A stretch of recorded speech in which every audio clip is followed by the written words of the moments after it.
જય માતાજી મિત્રો, આજે બનાવશું પનીર ટીકાનું શાક। એકદમ સ્વાદિષ્ટ અને રેસ્ટોરન્ટ જેવું બનાવશું પનીર ટીકાનું શાક। સૌથી પહેલા 2 વાટકી બેસન લેવાનું છે, 1 વાટકી મોળું દહીં લેવાનું છે, સ્વાદ અનુસાર મીઠું, અડધી ચમચી હળદર, 1 ચમચી કાશ્મીરી લાલ મરચું, જરૂર મુજબ અજમો લેવાનો છે, 1 ચમચી ધાણા જીરું પાવડર, અડધી ચમચી ગરમ મસાલો, 1 ચમચી કસ્તુરી મેથી લેવાની છે, 2 ચમચી ઝીણું વાટેલું લસણ લેવાનું છે, 2 ચમચી તેલ ગરમ કરેલું લેવાનું છે। બેસનમાં બધા મસાલા મિક્સ કરી લેવાના છે। હવે જે વેજીટેબલ કટ કરીને રાખ્યા હતા તે ઉમેરી દેશું। 4 નંગ લીલા મરચાં છે તેને કટ કરીને રાખ્યા હતા તે પણ ઉમેરી દેશું। 2 નંગ ટમેટા છે તેને કટ કરીને રાખ્યા હતા તે પણ ઉમેરી દેશું। 4 નંગ ડુંગળી છે તેને મોટા મોટા પીસમાં કટ કરીને રાખી હતી તે પણ ઉમેરી દેશું।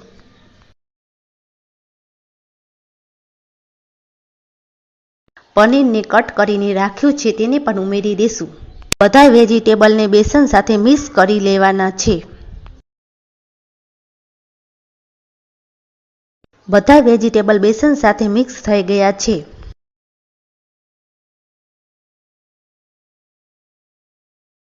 કઢાઈ લેવાની છે, તેમાં 4 ચમચી તેલ ઉમેરવાનું છે। તેલ ગરમ થાય એટલે બેસનમાં જે વેજીટેબલ આપણે મિક્સ કરીને રાખ્યા હતા તે કઢાઈમાં ઉમેરી દેવાના છે।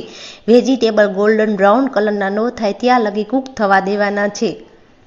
વેજીટેબલ અને પનીર બંને કૂક થઈ ગયું છે, તો હવે આપણે ગેસને બંધ કરી દેશું। એક તપેલી લેવાની છે, તેમાં તેલ અને માખણ બંને લેવાનું છે। તેલ ગરમ થઈ જાય પછી તેમાં અડધી ચમચી જીરું ઉમેરવાનું છે, અડધી ચમચી હિંગ ઉમેરવાની છે।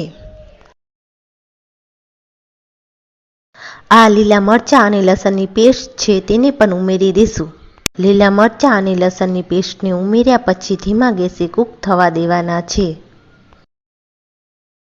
લીલા મરચાં અને લસણની પેસ્ટને ધીમા ગેસે કૂક થવા દેવાની છે।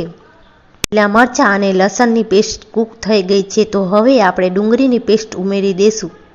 ડુંગળીની પેસ્ટને પણ ધીમા ગેસે કૂક થવા દેવાની છે, જ્યાં લગી તેલ છૂટું ન પડે ત્યાં લગી પેસ્ટને કૂક થવા દેવાની છે।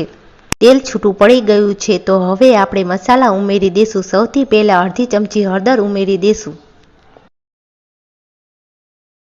1 ચમચી કાશ્મીરી મરચું, 1 ચમચી રામદેવ મરચું, સ્વાદ અનુસાર મીઠું, 3 નંગ ટમેટાની પેસ્ટ, 1 ચમચી ધાણા જીરું પાવડર, 1 ચમચી ગરમ મસાલો।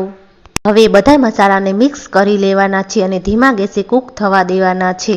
1 ગ્લાસ ગરમ કરેલું પાણી ઉમેરવાનું છે, ગ્રેવી થીક થાય એ માટે। હવે ગ્રેવી કૂક થઈ ગઈ છે। હવે ગ્રેવી કૂક થઈ ગઈ છે, તો તેમાં પનીર ટીકા ઉમેરી દેશું। પનીર ટીકા ઉમેર્યા પછી 5 મિનિટ માટે કૂક થવા દેશું। હવે ગરમા ગરમ પનીર ટીકાનું શાક તૈયાર છે, તેમાં કસ્તુરી મેથી ઉમેરીને સર્વ કરી લેશું।